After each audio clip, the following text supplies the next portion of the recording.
എല്ലാ തരത്തിലുള്ള ചൊറിച്ചിലിലും അതേപോലുള്ള ത്വക്ക് രോഗങ്ങൾക്കെല്ലാം കാരണം സർപ്പദോഷം തന്നെയാണോ എന്നുള്ളതാണ് നമ്മൾ ഇന്ന് പറയുന്നത്.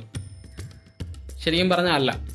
സർപ്പദോഷം കൊണ്ട് മാത്രമല്ല, ചായയും പേയും എന്ന് പറയുന്ന ദേവതയെ കൊണ്ടും ബാധയിൽ വന്നു കഴിഞ്ഞാൽ, നമുക്ക് ഉപദ്രവമായി വന്നു കഴിഞ്ഞാൽ ഇത്തരത്തിൽ തന്നെ സർപ്പദോഷം ഏറ്റാൽ എങ്ങനെയാണ് ഉണ്ടാവുക എന്നുള്ള രീതിയിൽ തന്നെ ആയിരിക്കും നമുക്കുണ്ടാവുന്ന ബുദ്ധിമുട്ടുകൾ.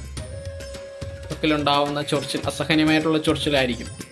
പക്ഷേ ഇത് പലരും സർപ്പദോഷമാണെന്ന് തെറ്റിക്കരുതി ലക്ഷങ്ങൾ മുടക്കി സർപ്പ ആവാഹന പൂജയും സർപ്പപരിഹാര പൂജയും ക്ഷേത്ര വഴിപാടുകളുമായിട്ടൊക്കെ ഒരുപാട് വലിയ സംഖ്യകളൊക്കെയാണ് പലരും മുടക്കുന്നത്.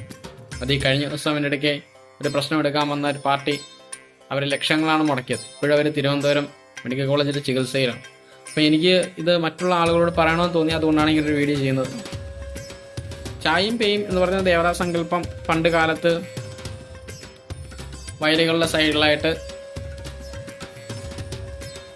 വയലുകൾക്ക് സംരക്ഷണമായി ക്ഷുദ്രജീവികളിൽ നിന്നും പിന്നെ അതുപോലെ തന്നെ കീടങ്ങളിൽ നിന്നും ഒക്കെ സംരക്ഷിക്കുന്നതിന് ഒരു കാവൽ ദേവതയായിട്ട് പുലയക്കുറവ സമുദായത്തിൽപ്പെട്ട ആളുകൾ വെച്ചാരാധിച്ചിരുന്ന ഒരു ദേവതാ സങ്കല്പമാണ്. പന്തം കുത്തി പന്തയത്തിൽ ദേവതയെ സങ്കല്പിച്ച് അവിടെ തന്നെ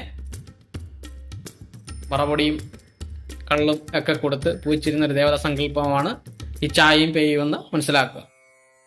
ഇപ്പോഴും പല കുടുംബക്ഷേത്രങ്ങളിലും അല്ലെങ്കിൽ ചെറിയ പുരിയാല പാട്ടയാല എന്നൊക്കെ പറയുന്നത് ചെറിയ കാവ് സെറ്റപ്പ് പോലെ തന്നെയുള്ള